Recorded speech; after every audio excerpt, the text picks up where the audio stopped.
অনেকদিন আগের কথা। নদী, মাঠ আর শিউলি ফুলে ভরা এক ছোট্ট বাংলার গ্রামে থাকত এক গরিব কুমোর। তার নাম ছিল হরিধন। সারাদিন মাটি কেটে হাঁড়ি কলসি বানাতো সে। তার ছিল একটিমাত্র মেয়ে। সে ছিল মাটির মতোই কোমল, শান্ত আর সুন্দর। তার নাম ছিল মেঘলা। মেঘলার একটা অদ্ভুত অভ্যেস ছিল। প্রতি রাতে সে উঠোনে বসে আকাশের চাঁদের দিকে তাকিয়ে থাকত, যেন চাঁদের সঙ্গে তার কোনো গোপন বন্ধুত্ব আছে। একদিন পূর্ণিমার রাতে মেঘলা দেখল চাঁদের ভেতর থেকে এক বুড়ি তাকে হাত নেড়ে ডাকছে। সাদা চুল, রূপোলি শাড়ি, চোখে কোমল আলো। মেঘলা অবাক হয়ে বলল, তুমি কে? বুড়ি মিষ্টি হেসে বলল, আমি চাঁদের বুড়ি।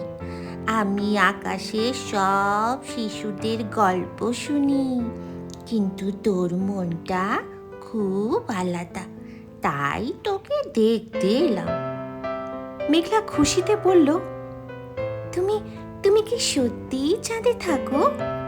হ্যাঁ, সেখানে রূপার নদী আছে, তারার বাগান আছে, কিন্তু কিন্তু সেখানে একটা বড় দুঃখও আছে। মেঘলা কৌতূহলী হয়ে জিজ্ঞেস করল, কি কি দুঃখ? চাঁদের বুড়ি দীর্ঘশ্বাস ফেলে বলল, চাঁদের আলো ধীরে ধীরে নিভে যাচ্ছে, কারণ কারণ পৃথিবীর মানুষ এখন আর মন থেকে হাসে না, গল্প বলে না, একে অপরকে ভালোবাসে না।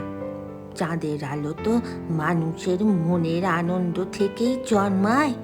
মেঘলার মন খারাপ হয়ে গেল। সে বলল, তাহলে কি হবে?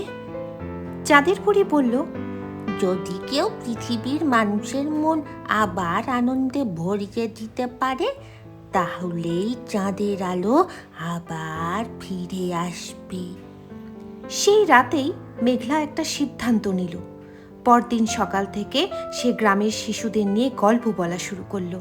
বিকেলে সবাইকে নিয়ে খেলতো, কেউ কাঁদলে তাকে হাসাতো, বৃদ্ধ মানুষদের পাশে বসে গল্প শুনতো।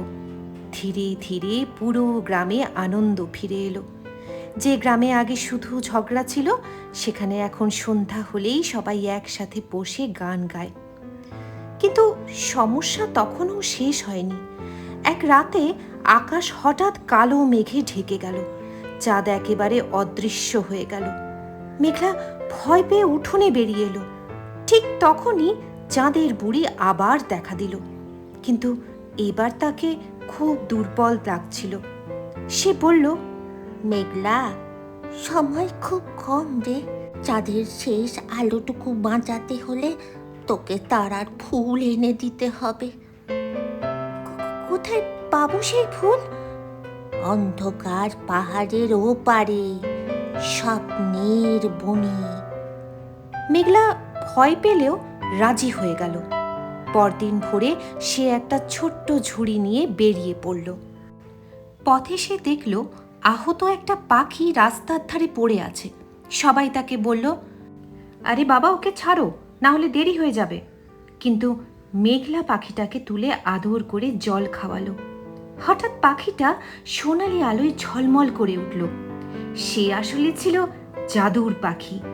পাখি বলল, তোমার দয়া আমাকে বাঁচিয়েছে।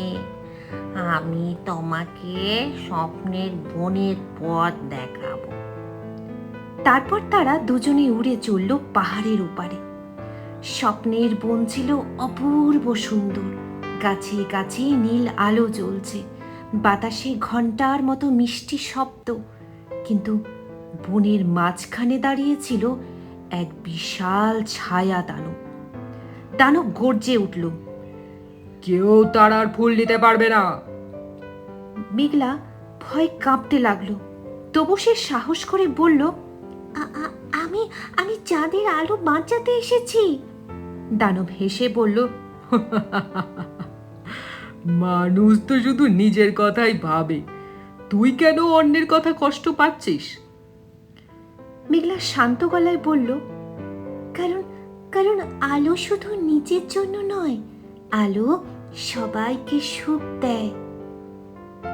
হঠাৎ দানবটা থেমে গেল, তার চোখে জল চলে এলো। সে বলল, অনেক বছর আগে আমিও একা হয়ে অন্ধকারে হারিয়ে গিয়েছিলাম। কেউ আমাকে ভালোবাসেনি। মেঘলা এগিয়ে গিয়ে তার হাত ধরল।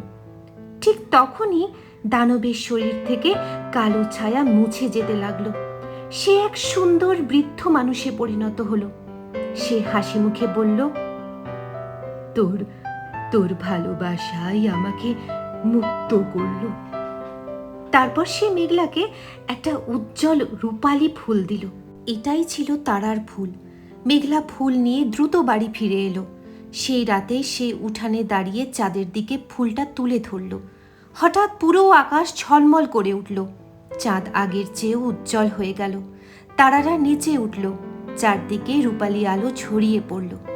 চাঁদের পরি আকাশে ভেসে এসে হাসতে হাসতে বলল, মেঘলা, তুই শুধু চাঁদ নয় রে, মানুষের মনও আলোকিত করেছিস। মেঘলা মিষ্টি হেসে বলল, আলো তো ভালোবাসা থেকেই জন্মায়।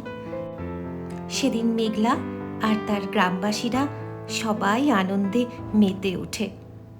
ভালোবাসা যেখানে, চাঁদের আলোও সেখানে।